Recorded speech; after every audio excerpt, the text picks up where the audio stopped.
नमस्कार दोस्तों, ब्रह्मोस क्लासेस में आप सभी का स्वागत है।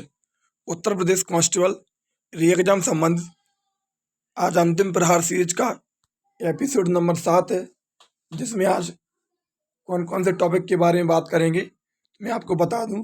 मैंने कहा था कि टॉपिक से पढ़ाऊंगा, आप सभी ने सुन लिया होगा।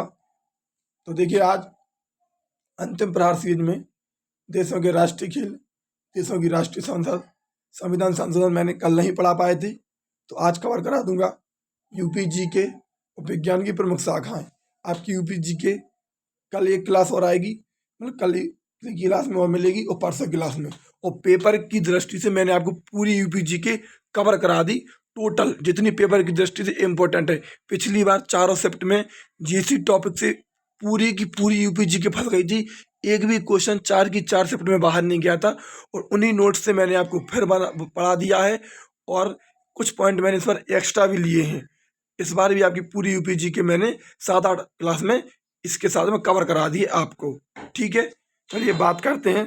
समय का ध्यान रखते हुए ज़्यादा लंबी क्लास नहीं करेंगे, क्योंकि आपको भी पढ़ने में अच्छा लगे। और यदि आप पढ़ रहे हो तो सिद्धांत से पढ़ें, 100% आपको इस क्लास से बेनिफिट मिल रहा होगा। क्योंकि मैं आपको क्वेश्चन तो खिला नहीं रहा कि एक क्वेश्चन बता दिया और चला गया।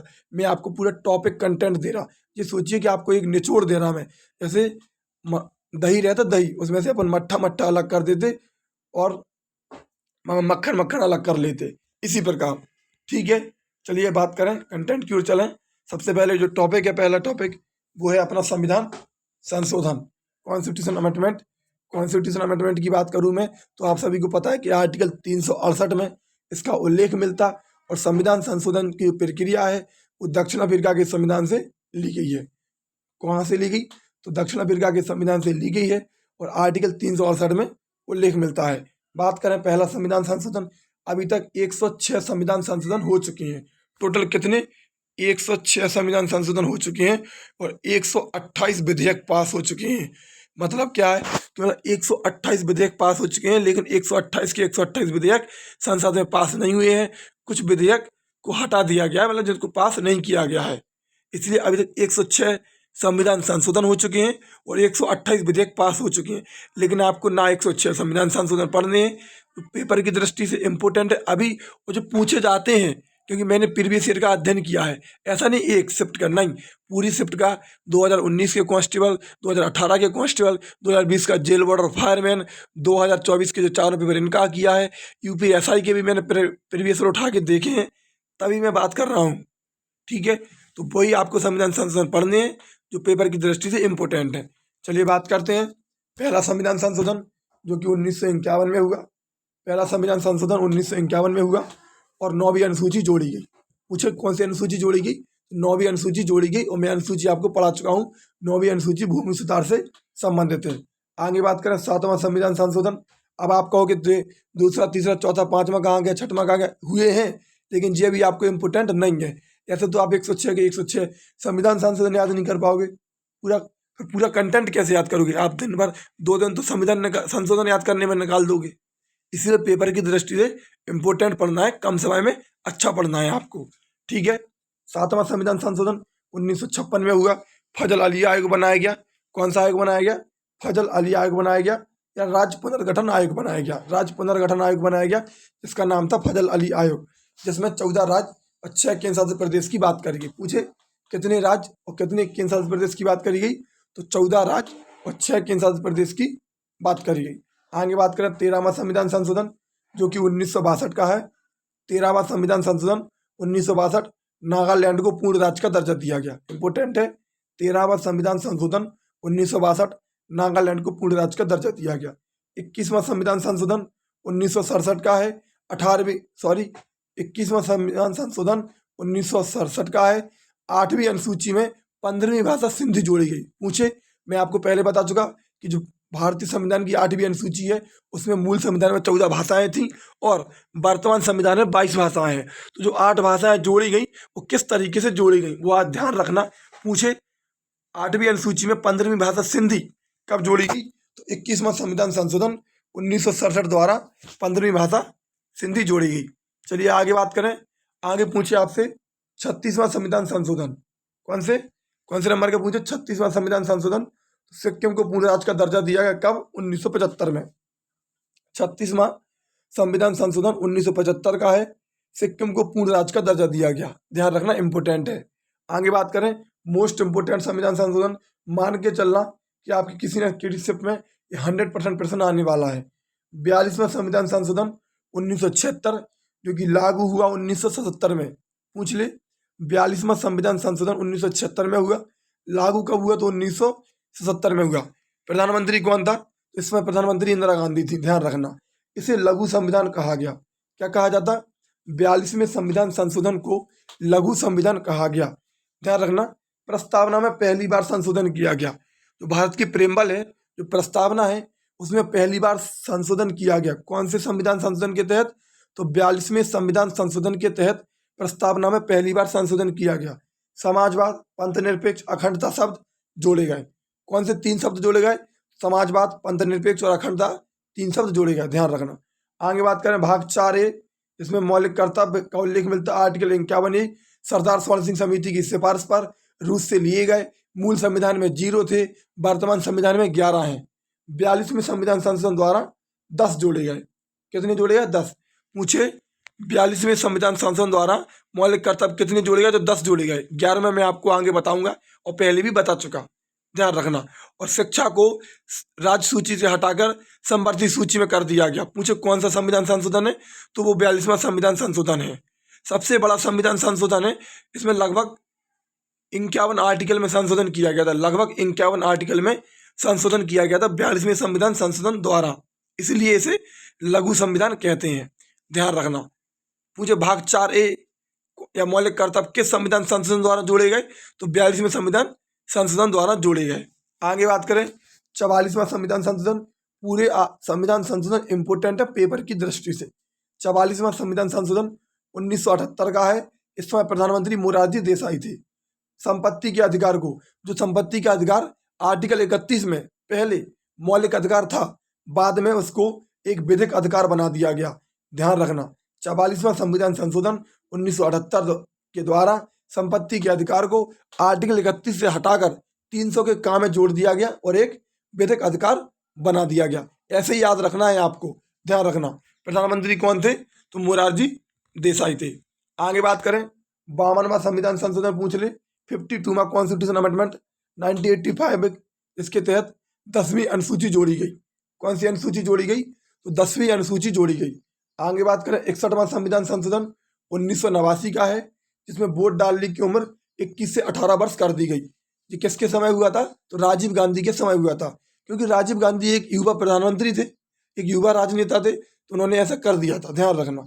61वां संविधान संशोधन 1989 का है, जिसमें वोट डालने की उम्र 21 से 18 कर दी गई, ध्यान रखना। आगे बात करें 71वां संविधान संशोधन 1992। 8वीं अनुसूची में 3 भाषाएं जोड़ी गई। देखो अभी मैंने बताया था 8वीं अनुसूची में 15वीं भाषा कौन सी जोड़ी गई थी? सिंधी, 21वें संविधान संशोधन द्वारा। इसके बाद 71वां संविधान संशोधन 1992 द्वारा 8वीं अनुसूची में 3 भाषाएं और जोड़ी गई। अब कौन कौन सी? पूछे ट्रेगस की नमक, मतलब नेपाली, मणिपुरी, कोंकणी, ध्यान रखना। पूछ लेता है कि 71वें संविधान संशोधन द्वारा कि कौन कौन सी भाषाएं जोड़ी गई? तो 3 भाषाएं जोड़ी गई, नेपाली, मणिपुरी, कोंकणी, 8वीं अनुसूची में, ध्यान रखना। 15वीं भाषा सिंधी थी, जो कि 21वें संविधान संशोधन द्वारा थी। आगे बात करें 73वां संविधान संशोधन 1992। संविधान में 11वीं अनुसूची जोड़ी गई। कौन सी अनुसूची जोड़ी गई? 11वीं अनुसूची जोड़ी गई, जो कि नगर पंचायत से संबंधित है। आपसे ऐसे भी ग्राम पंचायत से संबंधित है। प्रश्न ऐसे भी पूछ सकता है कि भाई कौन सा संविधान संशोधन है जो ग्राम पंचायत से संबंधित है? तो वो 73वां संविधान संशोधन है, जो कि ग्राम पंचायत से संबंधित है, ध्यान रखना। आगे बात करें 74वां संविधान संशोधन। 74वां संविधान संशोधन की बात करें तो 12वीं अनुसूची जोड़ी गई, जो नगर निकाय से संबंधित है। 74वें संविधान संशोधन द्वारा 12वीं अनुसूची जोड़ी गई, जो कि नगर निकाय से संबंधित है। आगे बात करें 86वां संविधान संशोधन 2002 का है, जिसके तहत शिक्षा संबंधी है। आर्टिकल 21A जोड़ा गया और 11वां मौलिक कर्तव्य जोड़ा गया। 6 से 14 वर्ष के बच्चों को अनिवार्य शिक्षा। आर्टिकल 21A में जोड़ा गया निःशुल्क और अनिवार्य शिक्षा, और 11 मौलिक कर्तव्य 6 से 14 वर्ष के बच्चों को निःशुल्क और अनिवार्य शिक्षा। तो अभी आपसे पूछ ले कि वर्तमान संविधान में कितने मौलिक कर्तव्य हो गए, अब 11 हो गए, क्योंकि 10 तो 42 में संविधान संशोधन द्वारा जोड़े गए और 11वां 86 में संविधान संशोधन 2002 द्वारा जोड़ा गया। ठीक है, आगे बात करें। आगे पूछे 92वां संविधान संशोधन 92वां कॉन्स्टिट्यूशन अमेंडमेंट 2003 का है और 8वीं अनुसूची में 4 भाषाएं और जोड़ी गई। तो टोटल मिला के अब कितनी हो गई, 22 हो गई। मूल संविधान में कितनी थी, 14 थी। 4 कौन कौन सी जोड़ी गई, तो पूछ ले बोडो, डोंगरी, मैथिली, संथाली। ध्यान रखना, बोडो कहाँ की है, असम की है। डोंगरी कहाँ की है, डोंगरी तुमसे पूछे तो डोंगरी जम्मू कश्मीर की है, ध्यान रखना। बोडो, डोंगरी, मैथिली पूछे तो मैथिली बिहार की है और संथाली झारखंड की है, ध्यान रखना, पूछ लेता कभी कभी। आगे बात करें तो 92वें संविधान संशोधन 2003 द्वारा 8वीं अनुसूची में 4 भाषाएं जोड़ी गई। कितनी, 4 भाषाएं जोड़ी गई। अब टोटल मिला के 22 भाषाएं हो गई। मूल संविधान में 14 थी। कौन कौन सी, तो 15वीं जोड़ी गई सिंधी 21वें संविधान संशोधन द्वारा। इसके बाद 3 नेपाली, मणिपुरी, कोंकणी जोड़ी गई 3 71वें संविधान संशोधन द्वारा। इसके बाद 4 भाषाएं 92वें संविधान संशोधन द्वारा जोड़ी गई। कौन कौन सी, बोडो, डोगरी, मैथिली, संथाली। बार बार रिवीजन इसलिए करा रहा है कि आपके दिमाग में कन्फ्यूजन नहीं होना चाहिए, क्योंकि अंतिम समय चल रहा है। यदि आप कन्फ्यूज हो जाओगे तो कुछ मजा नहीं आएगा, तैयारी करने का कुछ पता नहीं चलेगा क्या आपने समय दिया क्या नहीं दिया। इसलिए बार बार चीजें रिवीजन करवा रहा। पढ़ो वो जो आपने पहले पढ़ रखा हो, नया कुछ नहीं पढ़ो इसमें, ध्यान रखना इस बात का। नया ज़्यादा नहीं पढ़ो, ये सब चीज़ें आपने पहले पढ़ रखी हैं, इन्हीं को आप पढ़ लो, पेपर बिल्कुल आसान आएगा, ध्यान रखना। ठीक है, आगे बात करें 101वां संविधान संशोधन जो कि 2016 में हुआ, जीएसटी से संबंधित है। पूछे 101वां संविधान संशोधन 2016 का है, जीएसटी से संबंधित है। भारत में जीएसटी विजय केलकर समिति की सिफारिश पर 1 जुलाई 2017 को लागू किया गया। जीएसटी से हर शिफ्ट में 1 से 2% पूछे जाते हैं। आप किसी भी समय उठा के देख लो, चाहे 2018 का पेपर, चाहे 19 का पेपर, चाहे 2020 का जेल वाटर फायरमैन, चाहे 2024 के जो चारों शिफ्ट के किसी भी शिफ्ट का पेपर उठा के देख लो, 1% जीएसटी से या 2% जीएसटी से पूछे जाते हैं। इसलिए मैंने जीएसटी प्रहार सीरीज का जो प्रहार सीरीज का जो पहला एपिसोड था उसमें एक सबसे पहले कवर करवा दिया पूरा जीएसटी, कि 1% आपका बाहर नहीं जाएगा। जिसको पढ़ना है वो जाके देख सकता। ठीक है, आगे बात करें 102वां संविधान संशोधन जो कि 2018 का है, जिसमें ओबीसी आयोग का गठन किया गया।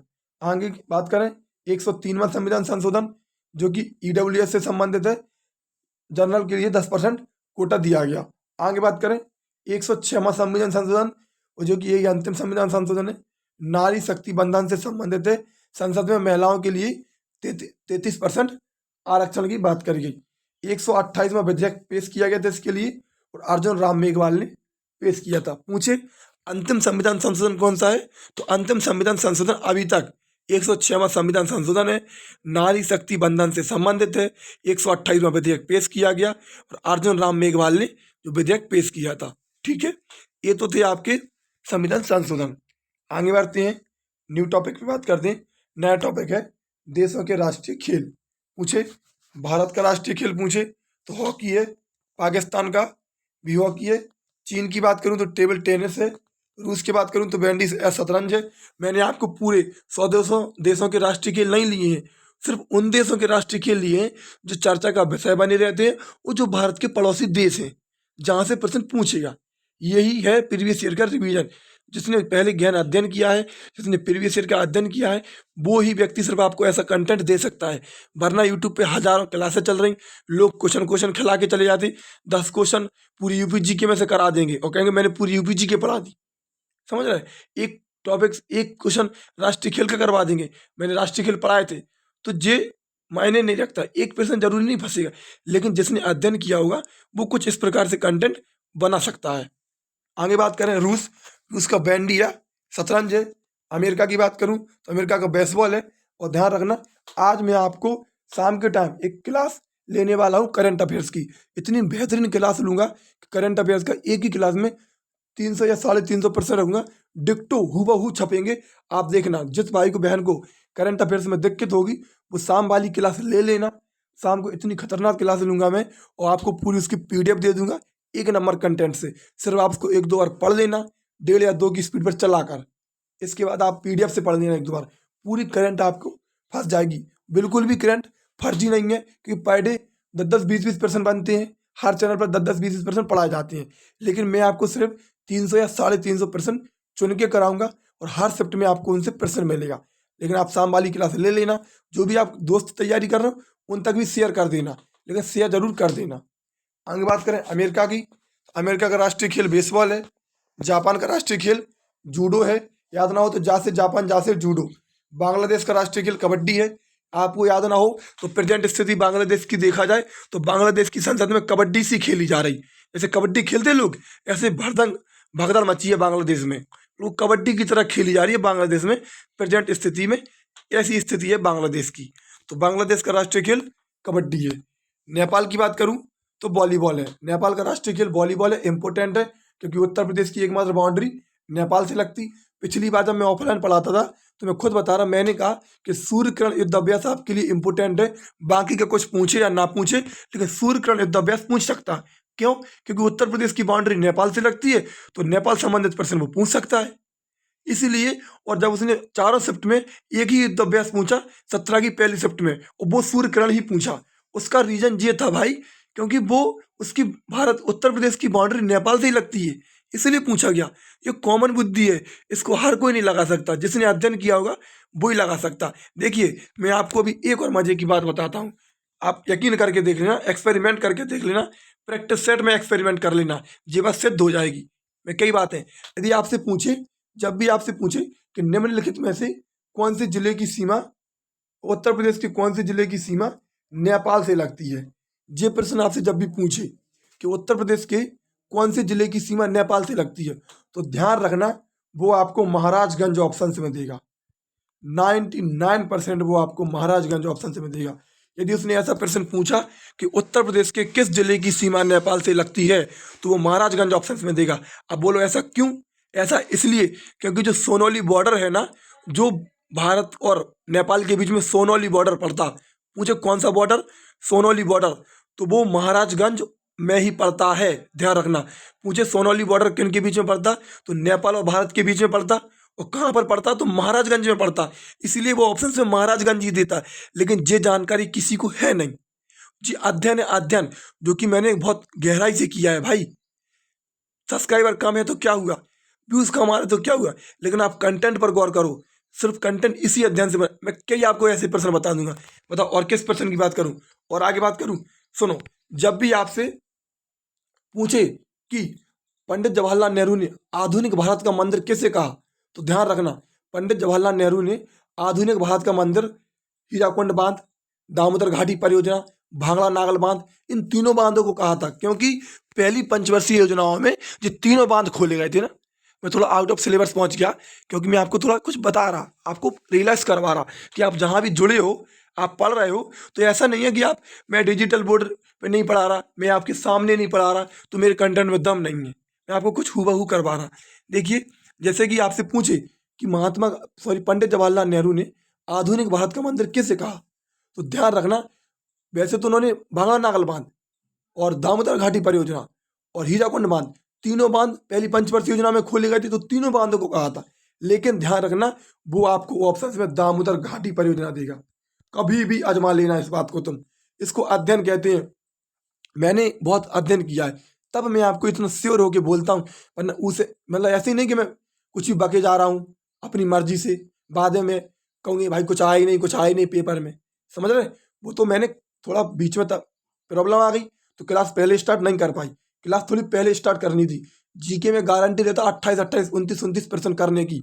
जब मैंने ऑफलाइन बैच में पढ़ाया तो बच्चे 31% करके आए थे इसी बार, और देखना अभी फिर करके आएंगे। लेकिन आप लोग चिंता नहीं करो, यदि आप लोगों ने पूरी प्रहार सीरीज ले ली और मैराथन जब मैं लूंगा वो आपने कंप्लीट कर ली, और पीडीएफ आप मुझसे मांग लेना, मैं आपको पीडीएफ दूंगा पूरी मैराथन सीरीज की, जितनी बड़ी मैं लूँ पूरी पीडीएफ दूंगा, और उससे रिवीजन कर लेना। बाद में बात करेंगे कि इतने कम समय में 10-15 क्लास में कितना फंसा, आप ये देखना। चलिए अपने कंटेंट पर बात करते हैं। बात करें कहाँ पर पढ़ रहे थे, तो आपसे पूछ ले कि अपन पढ़ रहे थे देशों के राष्ट्रीय खेल। ठीक है, राष्ट्रीय खेल की बात करें, राष्ट्रीय खेल पूछे आपसे कि राष्ट्रीय खेल पूछ ले कौन कौन से हो गए थे, तो यहाँ तक हो गए थे कि नेपाल का राष्ट्रीय खेल वॉलीबॉल है। ठीक है, आगे बात करें, नेपाल का राष्ट्रीय खेल क्या है? वॉलीबॉल है। भूटान का राष्ट्रीय खेल पूछ ले, तीरंदाजी है, इंपोर्टेंट है। भूटान को लैंड ऑफ थंडरबोल्ट कहते हैं, ध्यान रखना। भूटान का राष्ट्रीय खेल तीरंदाजी है। म्यांमार का राष्ट्रीय खेल चेनलोन है। म्यांमार का राष्ट्रीय खेल क्या है? चेनलोन है, इंपोर्टेंट है। अफगानिस्तान का राष्ट्रीय खेल बुजकाशी है, ध्यान रखना। फ्रांस का राष्ट्रीय खेल पूछे फुटबॉल है, फ्रांस का राष्ट्रीय खेल फुटबॉल है। इंग्लैंड और ऑस्ट्रेलिया का क्रिकेट है। श्रीलंका का पूछे तो वॉलीबॉल है, इंपोर्टेंट है। स्पेन का पूछे तो बुल फाइटिंग है। और कनाडा का पूछे तो आइस हॉकी है, ध्यान रखना। कनाडा का पूछे तो आइस हॉकी है। ज़्यादा नहीं लिए हैं, 4-5 जो चर्चित हैं वो देश लिए हैं, बाकी के भारत के पड़ोसी देश लिए हैं, इतना ही पूछेगा। और उल्टा सीधा पूछे कोई नहीं कर पाएगा यार। जीके का एक बेस बनाया जाता है, आप मुझसे जुड़े रहो, मैं आपको जीके करना सिखाऊंगा। जब भी आप मेरे जैसे, यदि आप 1 साल या 1 महीने या 2-3 महीने आपने ढंग से पढ़ ली जीके मुझसे, तो ध्यान रखना आप जीके का अंत करना सीख जाओगे, कैसे अंत किया जाता है जीके का। हर पेपर में आपकी जीके फंसने लगेगी। आगे बात करें देशों की संसद, देशों की संसद की बात करें, पूछे इजराइल की संसद की बात करें तो इजराइल की संसद को नेसेट कहते हैं। जापान की संसद डाइट है। स्वीडन की पूछे रिक्सडाग, स्वीडन की संसद रिक्सडाग है। नेपाल की संसद की बात करूं तो राष्ट्रीय पंचायत है, नेपाल की संसद राष्ट्रीय पंचायत है। म्यांमार की बात करूं तो पियुंग दांगसू हलूताब है, ध्यान रखना। म्यांमार की संसद का नाम पियू दांगसू हलूताब है। अमेरिका की कांग्रेस है, अमेरिका की बात करूं तो अमेरिका की संसद कांग्रेस है। और अमेरिका का सर्वोच्च जो सदन है, जो उच्च सदन है, वो सीनेट है, ध्यान रखना। मुझे सीनेट कहाँ का सदन है? तो सीनेट अमेरिका का सदन है। नेसेट इजराइल का है, सीनेट अमेरिका का है। भारत की जो संसद ही है, पाकिस्तान की बात करूं तो नेशनल असेंबली, पाकिस्तान की संसद को नेशनल असेंबली कहते हैं। बांग्लादेश की इंपोर्टेंट है जातीय संसद, बांग्लादेश की संसद जातीय संसद। चीन की बात करूं तो नेशनल पीपल्स कांग्रेस है, चीन की नेशनल पीपल्स कांग्रेस है। अफगानिस्तान की शूरा, अफगानिस्तान की संसद शूरा। भूटान की बात करूं तो सोवडू है, भूटान की संसद सोवडू है। मालदीव की बात करूं तो मजलिस ए शूरा है, मालदीव की मजलिस ए शूरा है। और रूस की संसद की बात करूं तो ड्यूमा है, ध्यान रखना, रूस की संसद ड्यूमा है। इतनी ही आपको सिर्फ याद रखनी है, 8-10 देशों की संसद ही आपको याद रखनी है, बाकी की अभी आपके लिए जरूरी नहीं है, ठीक है। आप बात करें उत्तर प्रदेश जीके की, आज मैंने पूरे टॉपिक कवर कराए, कल नहीं कराए थे क्योंकि कल मेरे किसी कारणवश हो गया था। आगे बात करें अब यूपी जीके की। उत्तर प्रदेश में, उत्तर प्रदेश विधानसभा में 84 सीटें एससी जो अनुसूचित जाति है उसके लिए रिजर्व है। पूछ ले कितनी सीटें? तो 84 सीटें। टोटल 403 सीटें, जिसमें 84 सीटें अनुसूचित जाति के लिए रिजर्व है।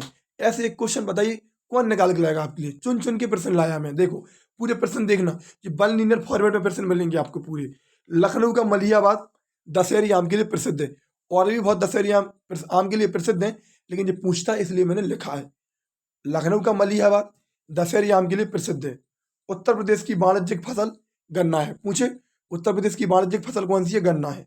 राजकीय संग्रहालय लखनऊ में है। कहाँ पे है? उत्तर प्रदेश का राजकीय संग्रहालय लखनऊ में है। उत्तर प्रदेश में जैन एवं बौद्ध धर्म दोनों का प्रसिद्ध स्थान कौशाम्बी है। मोस्ट इंपोर्टेंट प्रश्न है, ध्यान रखना। उत्तर प्रदेश में जैन एवं बौद्ध धर्म दोनों का प्रसिद्ध स्थान कौशाम्बी है।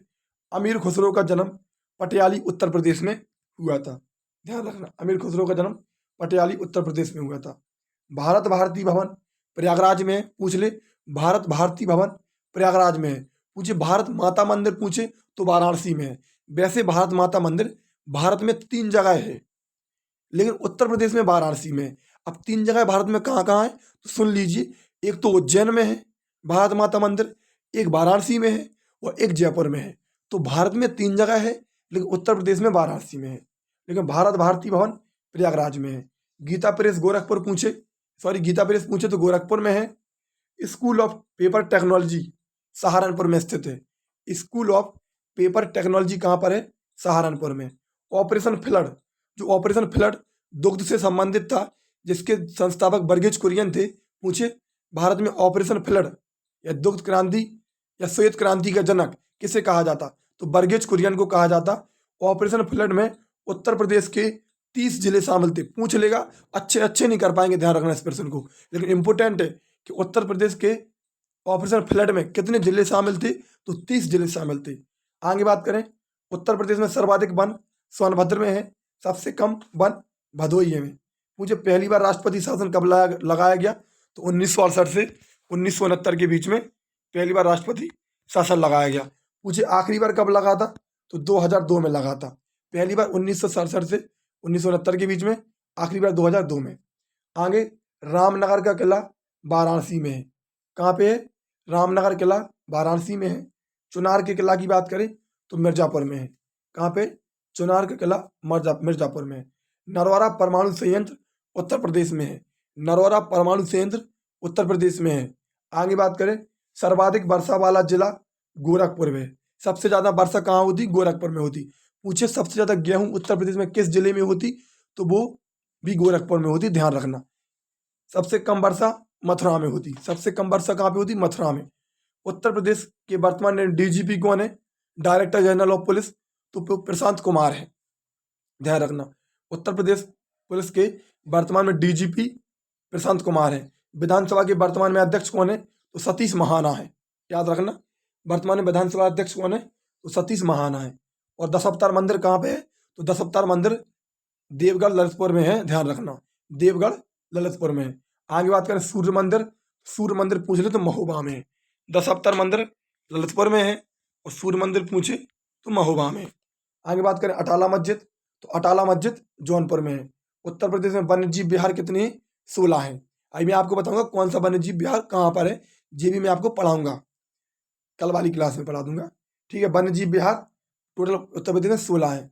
कथक नृत्य कृष्ण को समर्पित है। पूछा कथक नृत्य किस भगवान को समर्पित है? तो कृष्ण भगवान को समर्पित है। मणिकर्ण का घाट पूछे तो मणिकर्ण का घाट वाराणसी में है। चिकनकारी के लिए लखनऊ प्रसिद्ध है। चिकनकारी के लिए लखनऊ प्रसिद्ध है। देखो ये है सोनौली बॉर्डर, भारत और नेपाल की सीमा पर है और महाराजगंज में, इसीलिए वो आपसे पूछता है ऑप्शन से महाराजगंज। देखिए ये जानकारी अच्छे को नहीं होगी भाई अभी, ठीक है। सोनौली बॉर्डर भारत और नेपाल की सीमा पर है, महाराजगंज में है। आगे बात करें, राज्य का सबसे बड़ा उद्योग हथकरघा है।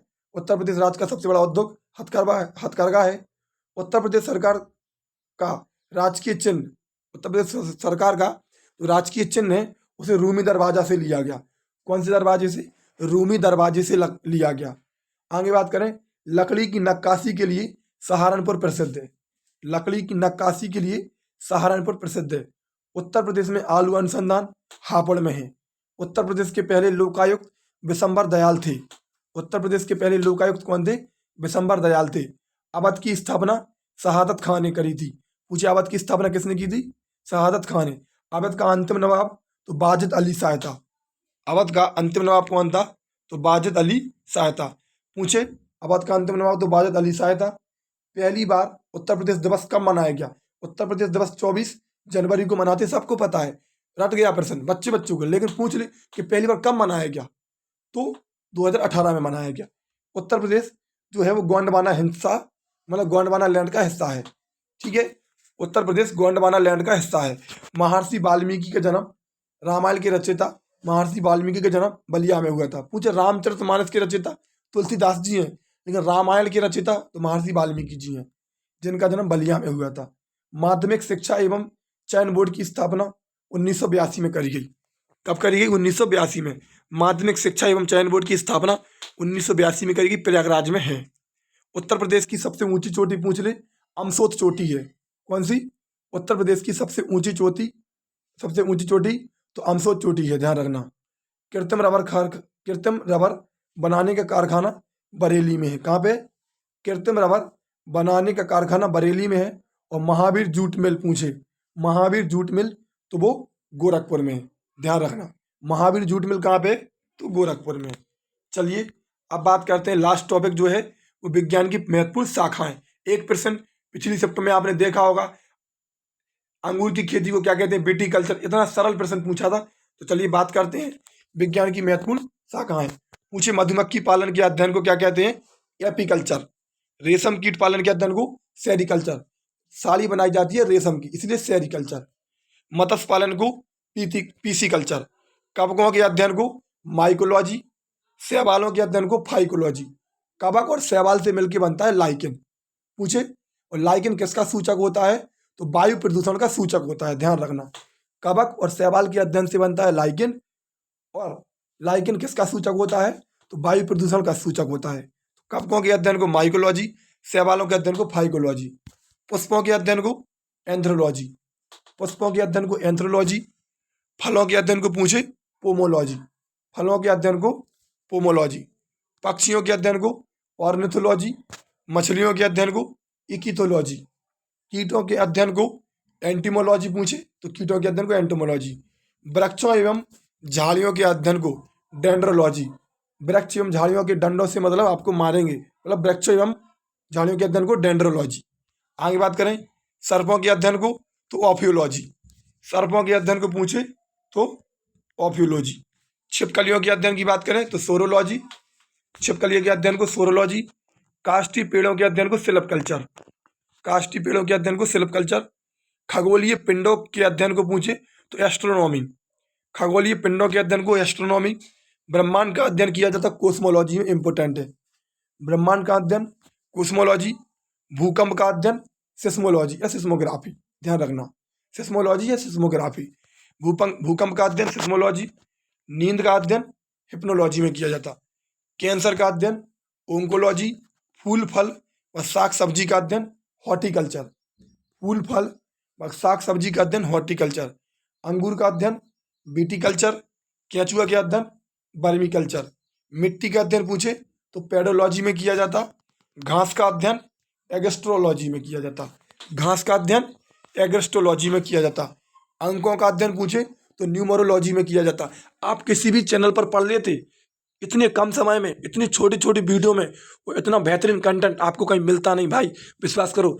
आज के टाइम पे लोग नाम चला रहे हैं, प्रैक्टिस सेट करा रहे हैं, क्वेश्चन खिला रहे हैं यार, जीके के प्रैक्टिस सेट नहीं कराए जाते हैं, ठीक है।